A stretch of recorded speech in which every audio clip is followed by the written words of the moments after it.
opinions on Hedera? I don't know if you knew this, but we recently got engaged. We're gonna have kids pretty soon. Yeah, I think Hashgraph technology is really interesting. And see, Hashgraph technology is one of those techs that really hammers in like speed and performance. And there's different reasons why you'd want to do this. A lot of people think finance. This is where you also want to look into data too, because like Hedera has a lot of interesting features, and I'm pretty sure it also is EVM compatible too.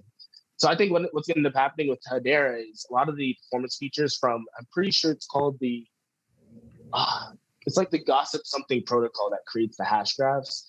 I think that may end up being something quite used for throughput for IoT devices in the future. Mm-hmm. Very nice. I think that's gonna be huge. Imagine so how Hedera works is each node will broadcast to each closest node. And imagine each node being an IoT device, and every IoT device being a camera, a sensor, a whatever, everyone in the world. And that's like each one can essentially be a node in itself. So imagine that. Imagine taking that concept and then being able to essentially have a mesh ledger of all these different devices being able to communicate with each other. And this doesn't have to be devices either. This could be anything. But the idea is you're able to get a higher level of performance with Hashgraph tech than you otherwise would with blockchain, which is really cool. Okay, nice. Now I'm gonna bring it to the. I definitely think HBAR is gonna be an interesting technology in the future. Because like I said, I think performance is going to be really interesting, not because people are focusing on speed, it's the scalability of the speed. So it's like, yeah, sure, one transaction may cost 1/1000th of a cent, but how much does the trillion transactions cost? Because that's how many transactions we do a week or a month. You see what I mean? I think Hedera is going to be incredibly competitive in terms of that. Very nice, very nice. Thank you for confirming my biases. Let's see. So we have a very interesting question here. Understanding Exum Wallet, or Zoom, like others want to call it, Zoom Wallet is positioning itself with fiat rails. Would you consider that an indicator for the promising CBDC? Yeah, especially with how they're trying to get KYC set up on there too. Because if the Zoom wallet, the thing about that is if the Zoom wallet can accept CBDCs, then you can be able to go to the store and be able to buy something like with your Zoom wallet. Like that's literally like how, and that's like, I wouldn't be surprised if that's what they're going for too. So and that's like, I also wouldn't be surprised too if they're trying to like get ahead of it and they're trying to like make sure they're all ready. So when a lot of these technologies really come to fruition with the regulators, they're already ahead of the curve. But and I think you're going to see a lot of other apps come out like that too. They're going to be a little bit more.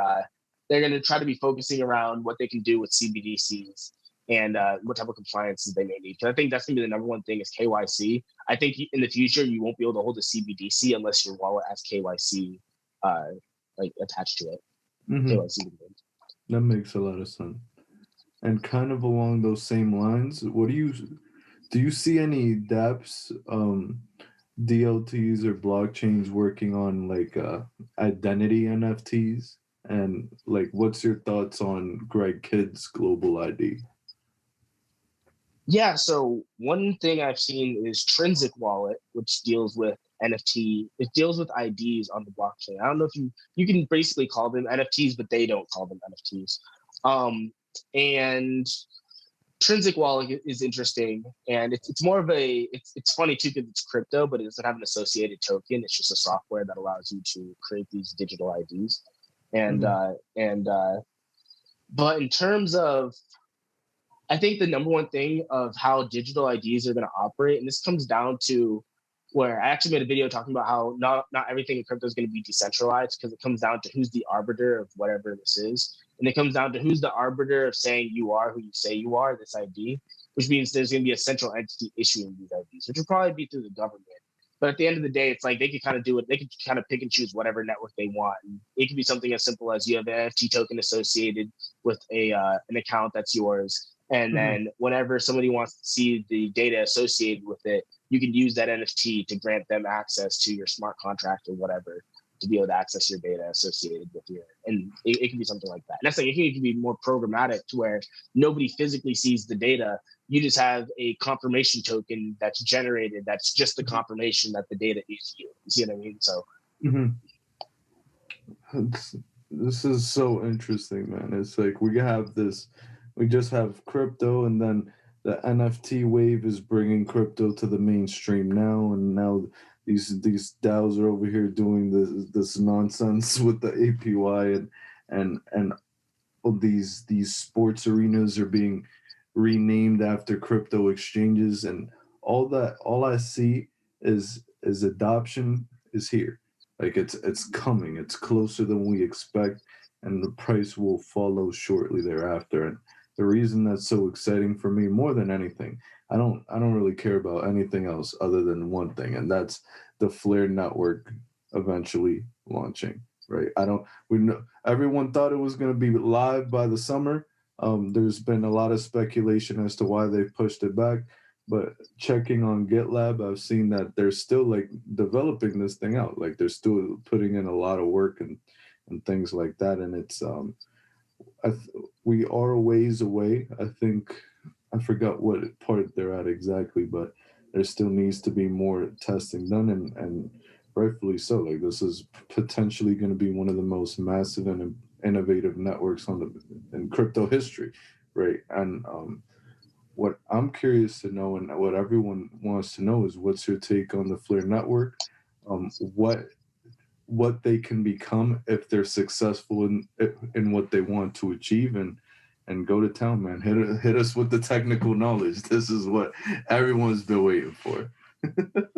Yeah, I actually spoke to Hugo Filion about all this too, because I was asking him. This was like a couple months ago. I was asking him a bunch of stuff, and I think the number one thing that Flare's really trying to go for is they're really trying to be a bit of a bridge network in which you can have not only investments across networks, but you can have execution across networks.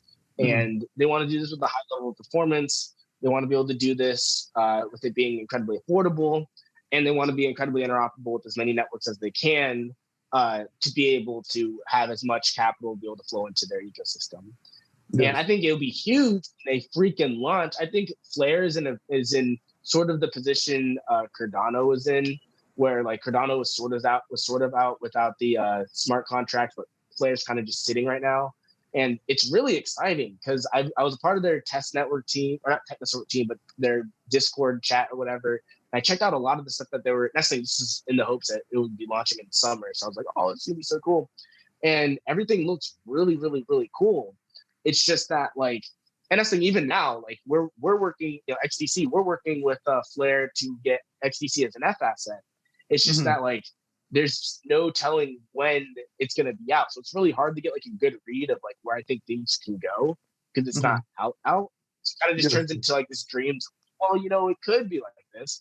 And I would love to see Flare. Like, I want to see Flare launch so bad. Like, I even asked them too. I was like, hey, Flare launch. It's like, but I think Flare has a lot of potential for being for being a prominent bridge network, because that's one of the biggest things they're focusing on. And I think one thing with Flare, just like I stated before, with the idea of being able to jump from one asset into another asset from another network, but this idea, but the difference between Flare and XRP is instead of jumping from asset to asset, it's more of taking an F asset and triggering a smart contract on another network with that F asset. You see what I mean? Rather than just doing an exchange, rather than just focusing on liquidity stake, it's mostly just the execution of that smart contract. But it's one of those things where like I think they're trying to be like a huge thing in DeFi too, in terms of like what you can do for staking and some of their like different like yield farming tactics and these different liquidity pools and all that. But like I said, it's not live yet, so I'm like what am I gonna say? Like I would love to like go in there and see what's up. And you can sort of, like I said, they got the test network and test stuff up, but it's not the same. But I think the biggest thing is they can take over as a bridge network, especially through the XRP ledger, because no one else is really trying to come at it from that angle. I think they could end up being really interesting. Not to mention, they kind of operate off of the same consensus that XRP does. So I think a lot of things that they're also trying to do is trying to be able to capitalize off of the similar performance that it may have. So it's not quite like XRP because it doesn't have that rippling feature, but it wants to be comparable in terms of performance. So when you're jumping in and out of assets to different networks, you don't have that performance lag. And that's actually like the number one problem for jumping networks is the performance lag between consensus on each network. So every time you move an asset from network to network, the first network needs to get consensus, then the network after that needs to get consensus that the asset has done whatever. And it's just like, so they wanted to be competitive in that regard. I think they've actually done pretty well on that.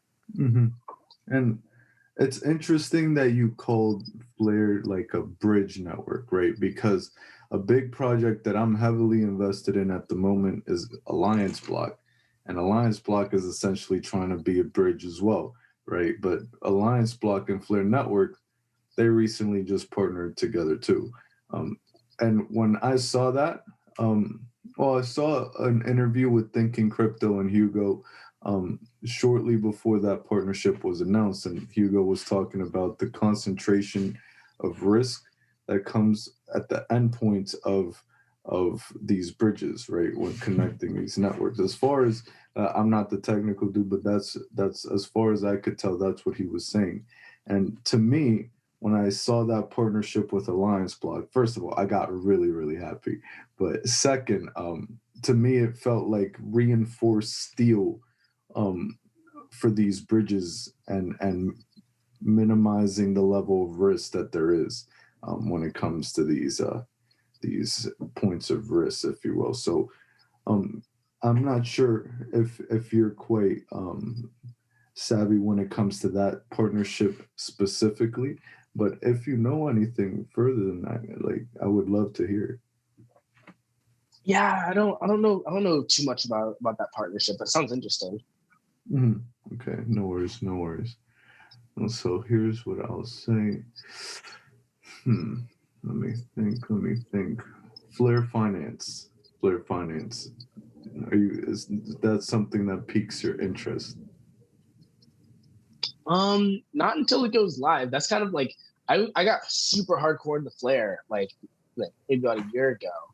But yeah, until they go live, I'm kind of just like, yeah, we'll see. Like, I understand, and this is what's so interesting is that with me, I'm ready to go all in on both of these and just go to town. You're just like, oh man, let's just see because you literally know what the work that it goes into making sure these things happen, and you could probably spot things that need improvements and all these other things much better than I can, just from a tech perspective. So that's the interesting part about everything.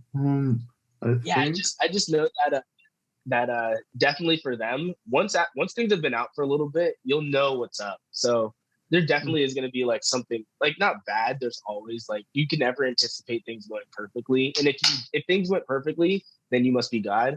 But I'm kind of just waiting to see like what I'm kind of just waiting to see like what happens like, and I don't think it'd be anything big. There's always little things, but I just want to see like what's up. And that's the thing, like those little things those bugs can turn into features. Who knows? But yeah, that's definitely what I'm waiting for, just to see like let's see what's up. Without a doubt. I mean, here's what I'll say, Quincy. If there's nothing really more that you would like to discuss, we could be done. I think so. Unless you, Jordan, you have a couple questions. I don't. And again, I always hold back my questions, mainly because I know there's quite a few still left. From one community member in particular called Patrick, who I know would love to meet you, Quincy, but I'm also conscious of time. How are you doing? I'm good on time. What's the question? Cool. All right. Well, I'll get the man of the hour up on stage. Ball, any objections? Speak now. No, go ahead. Okay, cool. Patrick, here you come. And bring a little one on as well to Patrick. I know Patrick's educating his 2-year-old on the crypto space. Oh, Pat's killing it over here. It's a 2-for-1 special. Hi, Patrick. The floor is yours. All right, can you guys hear me? Yes, sir. Yeah, right from the boiler room, as always. Hey, Quincy, how you doing? How you doing, Pat?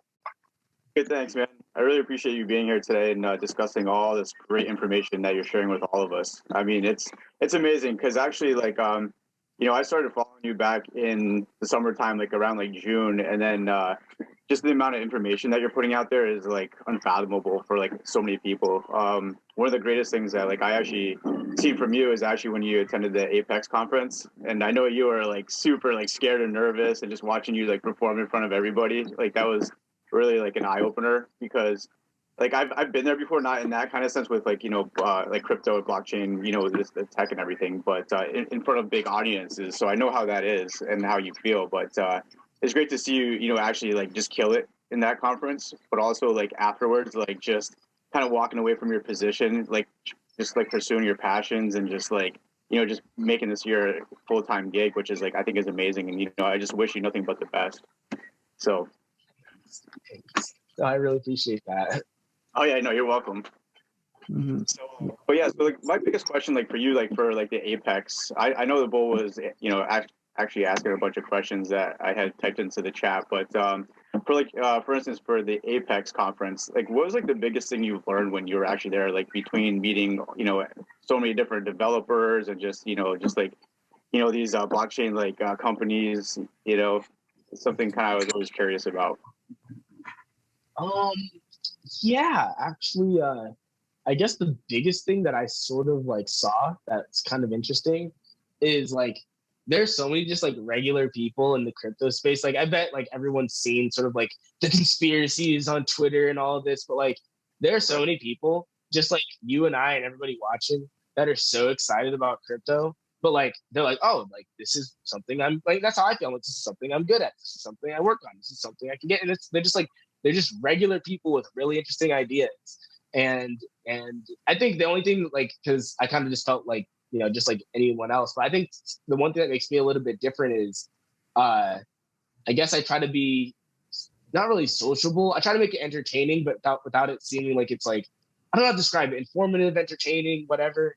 And I don't know when I met a lot of those people, it was a lot of great ideas. And I never really thought of it as like, wow, they're just like all these just regular people just like here to talk about their great ideas like me. Like it doesn't sound as like exciting, but it is, they're just people like you and me. This is why I try to tell people all the time, like anybody can just hop into space, have a few ideas, start contributing. You may need to work with some other people and maybe be a bit more collaborative. But yeah, like I didn't really realize like how many like I kind of just assumed like everyone in the crypto space was like attached to like some company and some whatever. And a lot of people were just like, oh yeah, I was thinking about like I actually got approached a zillion times about somebody having either an app idea, a partially built app, or a fully built app that they want to move to the blockchain. And I'm like, holy cow, like there's so many different, like some guy showed me like a voting app that like tracks like different engagements in Congress. And then you could like basically put notifications on like what you want to see going on. And I've seen people put together like different apps for like liquidity pools to be able to try to stake different assets in these pools. And, like all these different things that I would have never thought. And I'm like, it's just so cool just to see regular people kind of changing the world a little bit. No, absolutely. And that's like one of the things, because one of the questions was actually, are you still offering like that private, consulting? Just because I actually have an idea that I have out there and I like to kind of like share that with you and see like what direction I can possibly go with it. Just because it's like a passion. Yeah, no. I do them every Tuesday and Thursday. Okay. And there's a link on my YouTube channel in my About section that you can go check out. And that's where I do every Tuesday, Thursday. Right. Okay. No, awesome. Yeah, definitely hit you up on that. Oh, nice.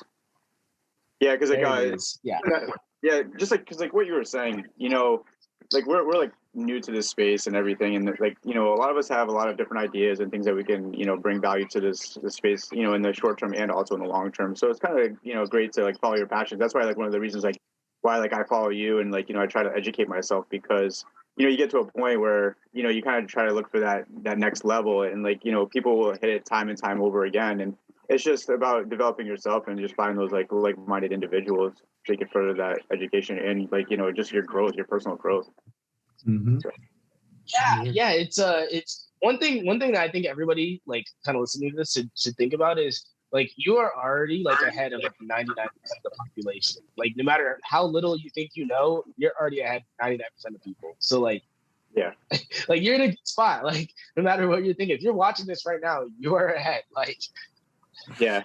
Well, definitely like I definitely feel it. You know, I mean, I don't know everything, but like I've been in for quite a bit of while, like since like 2017, 2018 when the bull run, was around. But I actually wasn't physically invested in crypto at the time. I was doing my research before I jumped in because I seen a lot of people getting burned, just chasing and FOMOing into like all these projects, coins, like, like ICOs especially.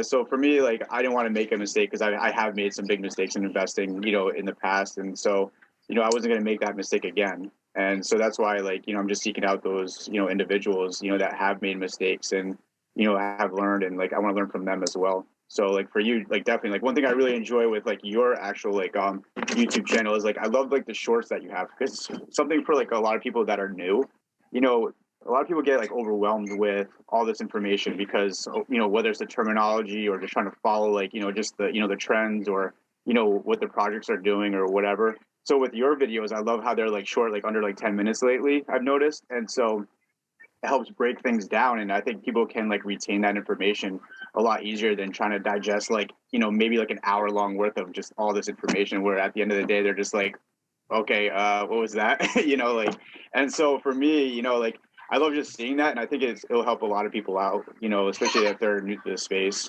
So I think you're doing an awesome, phenomenal job. So thank you for that. thanks.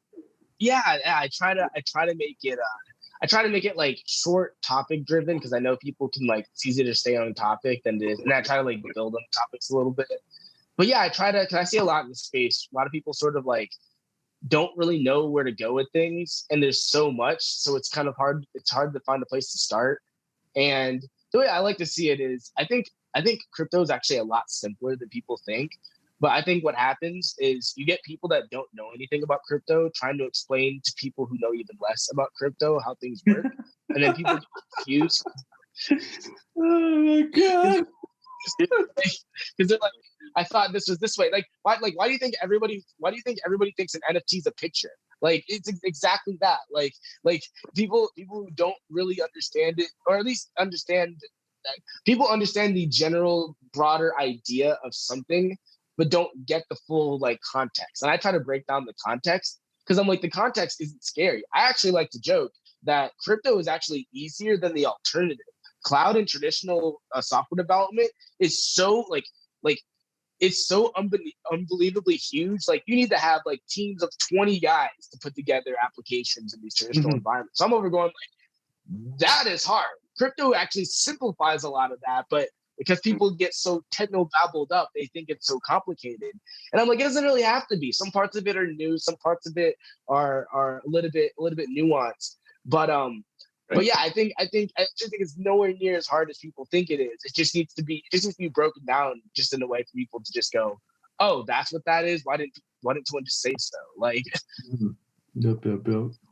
Absolutely, because that's what it comes down to is just like kind of bring it down to layman's terms, and just trying to like dissect all this information and trying to like utilize it for your benefit. So I mean, like, thank you for like clearing that up for like some individuals and myself, with some things. But it's like we're definitely like this is just the beginning, and there's going to be so much more that's going to happen in the next like year or two, 5 years, 10 years, and it's just like I think it's amazing like being here, in the beginning of this because like learning all like the ins and outs and trying to comprehend and trying to adapt and it's we're like doing like all like the legwork and for people in the future it'll be easier but it comes with a cost like they won't be in like in the beginning so they won't benefit as much as we will and so that's actually one kind of like rolls into one of the questions that I have like another one for you is where does Quincy see himself in like 5 years from now?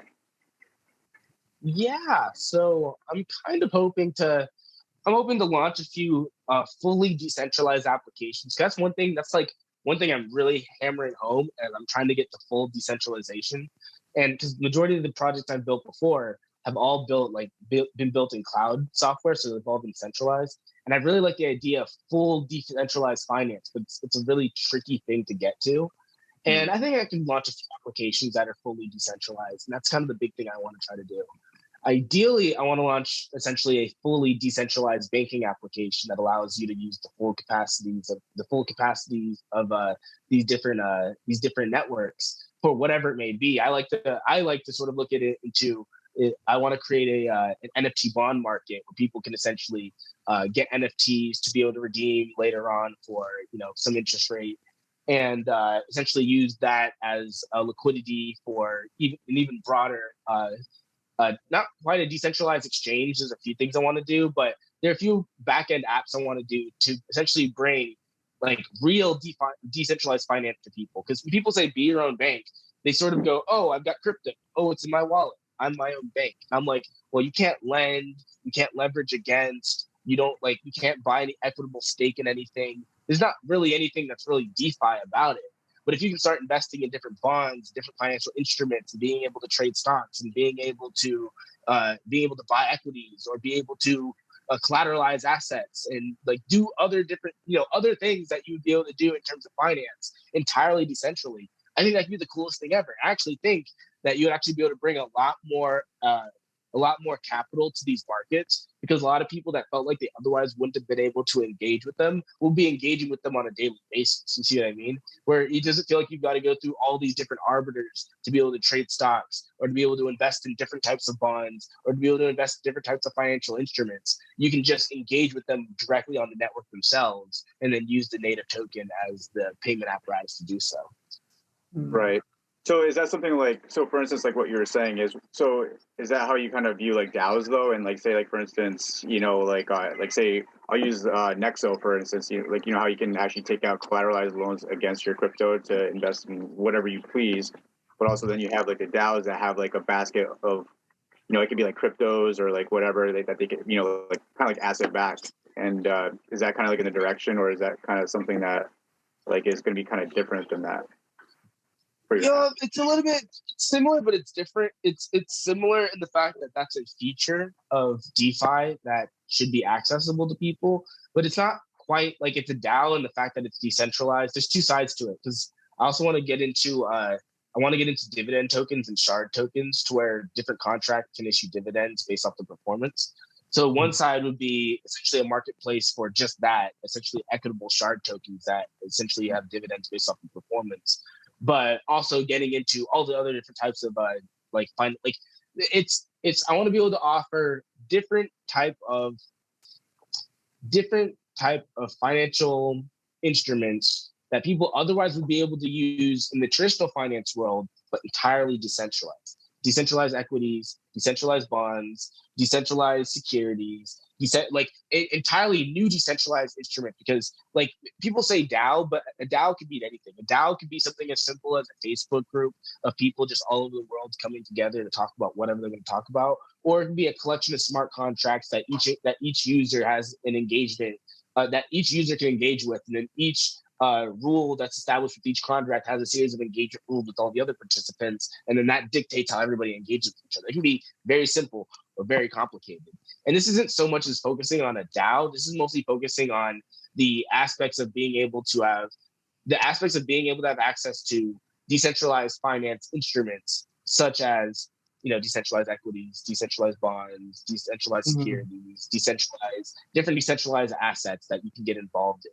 Whether that's collateralizing different types of equities or different types of collateral to be able to get stable coin, to be able to lend out at at an interest rate, or whether it's being able to take collateral and being able to be issued an NFT bond, and then that collateral is doing something, and then after a period of time you get an interest rate back, or it could be a series of NFT equities that get traded on a market that have a return based off the underlying performance of the smart contract. There can be so many different things involved, but the idea is essentially bring real DeFi to people, to where the barrier to entry to be able to invest in anything becomes essentially just an internet connection. Interesting. Now, Quincy, there is a question in here that was recently asked. Not to jump off topic, but it stated regarding the network update on its XDPOS consensus protocol coming in December. Can you comment on that? I don't really know what to comment on it other than like, because we have updates all the time. So it's kind of just like I guess the biggest thing would be I don't know what to say. Like I don't know what to say in terms of comment. It's more of a we're trying to make the network better. So there's always different things that we do to, and like this is just like the most latest update, I guess you could say. So I didn't really, I'm not involved in that right there. So I was just kind of like, oh, cool, an update, another notification this morning. Let's see. I mean, aside from that, and no more questions on my end.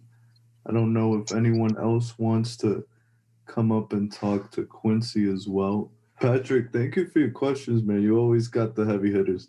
I appreciate it. No, thank you, like everybody, especially you, Quincy. It's nice seeing you in here. Hopefully we can do this again.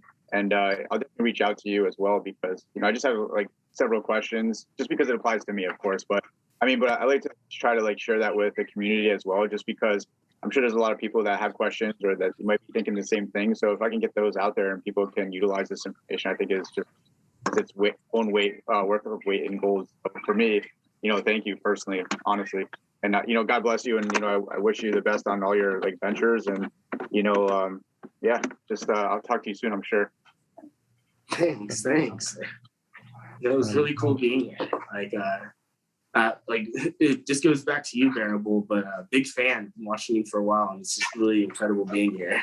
Dude, it's a pleasure, man. You've been killing it, and I love nothing more than just seeing people like completely just succeeding in what they do. Like you're making a damn name for yourself.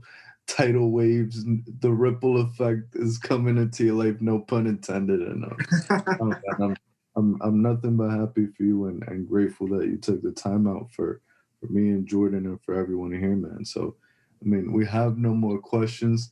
I'm going to let you free, my friend, because I know you got to build the financial infrastructure of the world now. but dude, we'll catch up offline, my brother. It was great. Tremendous. Definitely. I love being here. Thank you. Of course. And Jordan, if you have nothing else to say, then we can skedaddles. All right. I guess that's it. All right, guys. Much love. Have a blessed day, all right? Have a blessed day. Talk to you guys later. All right.